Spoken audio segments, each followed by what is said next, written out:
Becoming a mother. Motherhood is the biggest gamble in the world. It is the glorious life force. It is huge and scary. It is an act of infinite optimism. Gilda Radner.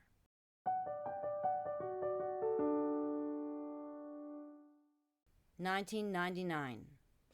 By December, on the cusp of the millennium, I was about to turn 30. Pierre and I had been together for 2 years, and I was due to give birth to our first child. Pierre depended on me for family planning and voiced his frustration about the timing of my pregnancy. "It's the Christmas season. This isn't the best time to have a baby," he said. "The hotel is fully booked, and we need to head to the mainland for 2 weeks." He groaned in frustration.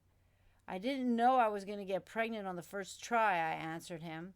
"Why don't you call your friends from Ceiba to come mind the hotel while we're gone?"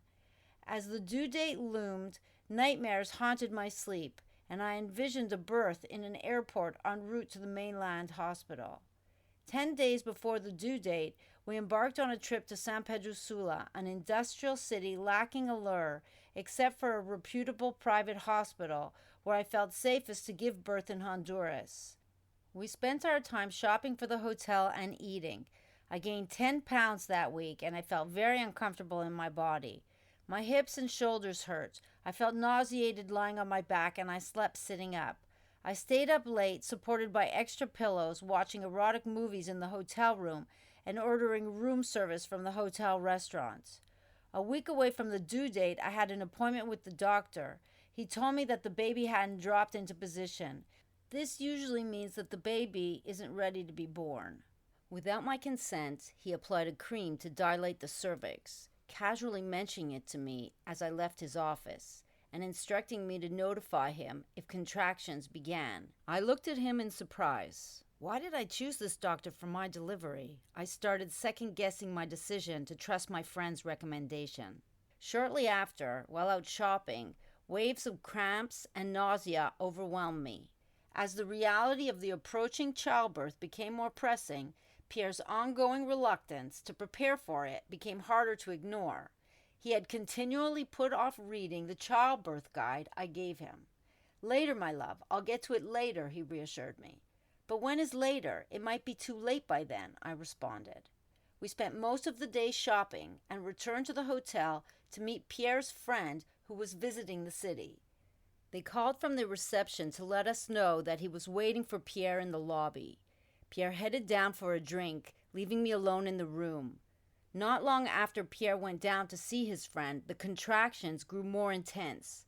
Frustrated and feeling abandoned, while Pierre entertained his friend downstairs, I couldn't help but wonder out loud in a moment of hysteria, does he even realize I'm in labor? In search of support in this life-changing moment, I descended to the lobby to look for them. Pierre and his friend were sitting in the cafeteria down a few flights of stairs. I gazed at them, and it felt like I was standing on top of the highest mountain. They stayed seated and watched me hold the handrail and gingerly descend step by step. I sat down with them, and another contraction started, and I closed my eyes and breathed into the pain. His friend looked at me with big eyes, while Pierre didn't seem fazed by my about to give birth state and asked me for the elevator key to go up and get something to show his friends. I sat there with Pierre's friend in silence, bracing myself during each contraction in my belly. When Pierre returned from the room, I couldn't bear to sit any longer and got up to leave.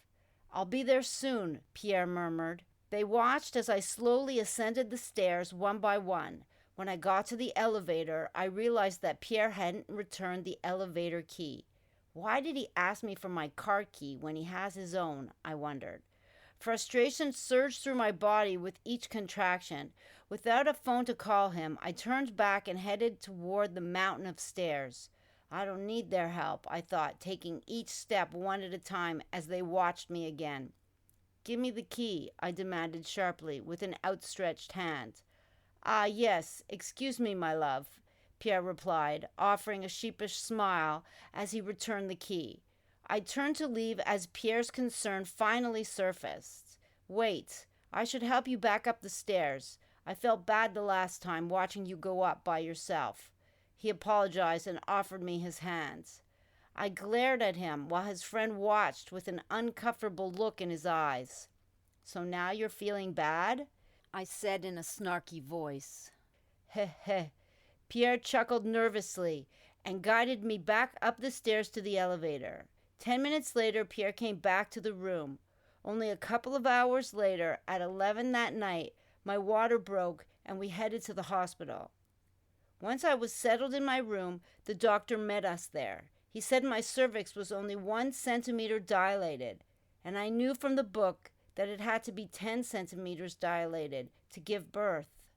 With this information in mind, the doctor and Pierre slouched down on the couch by my bed and closed their eyes to sleep.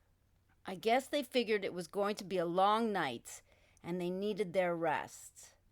When a contraction started to take over my body and I grunted in pain, Pierre opened his eyes and said, "Don't forget to breathe," and closed them again.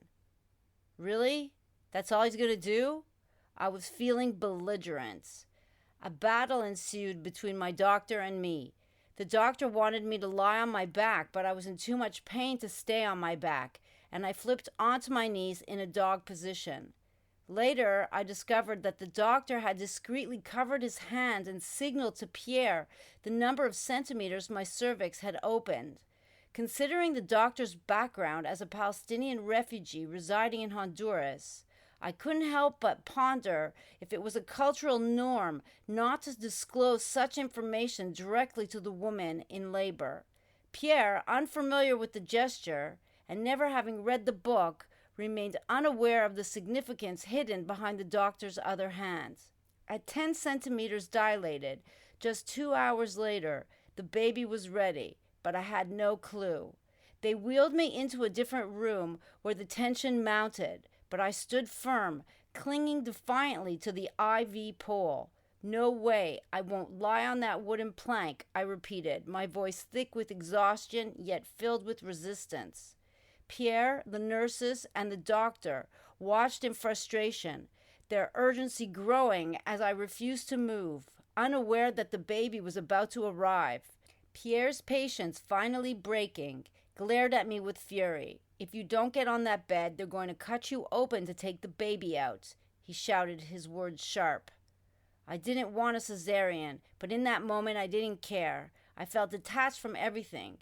His frustration, the clinical coldness of the doctor, and the looming sense of being outnumbered in a space I felt belonged to women. The nurses approached me with gentle eyes, speaking kindly in Spanish. "There's no other way," they coaxed softly. Despite my defiance, something in their voices pulled me forward. I let go of the IV stand, still resisting internally, but knowing I had no other choice.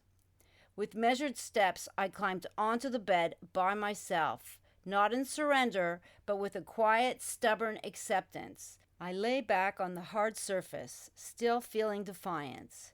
I pushed twice, and Pierre gasped with an excitement that pierced my ears. "I see the head," he said. At that moment, I felt a light turn on in my brain that indicated to me that I was, in fact, giving birth to my baby.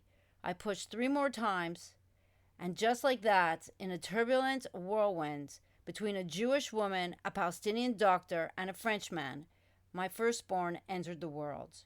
I named him Olivier after the young man who bravely assisted the locals during the most historic storm in the island's history. He came out with his big brown eyes wide open, staring at us, eyes that were destined to peer deeply into the souls of others, but were also marked by the shock of the tumultuous way in which he had joined the world.